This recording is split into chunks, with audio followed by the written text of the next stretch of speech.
Yes. You think this disagreement about slavery, do you think it could cause war? We just asked if... Do I think this slavery could cause war? Yes. Yes.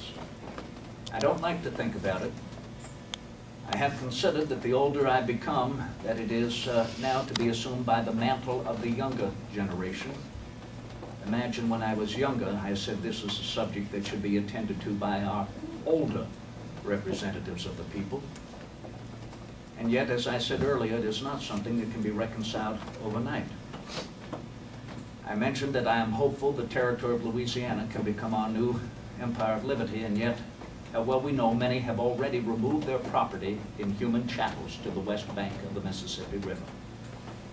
There is the brewing, if you will, of argument and debate, which I hope can be settled in a compromise. I have great faith in a fellow Virginian who read law under the very same gentleman that I read law. Anyone else? Anyone have an idea of whom I am referring to? George Wythe? No, George Wythe was the gentleman under whom I read law, and a future student of his after myself is a young Virginian named Henry Clay.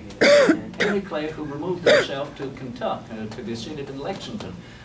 He appears to be determined to ameliorate these differences. Now, I fear, and I've heard this said of him, that he feels a compromise may be made out the line of 3630 out somewhat of the Missouri River to become a compromise. Anything north of that to enter our nation as a free state, anything south of that to enter enslaved.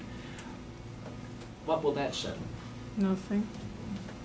Only make settlement, but temporarily. It is a line I have written that can only be drawn to be broken. And therefore, you ask me, the future? My answer is simply, I fear all may not see that speck on our horizon, which may someday fall upon us as a great tornado. But remember, that is now in your hands. I remain your humble and obedient servant, Thomas Jefferson. Godspeed.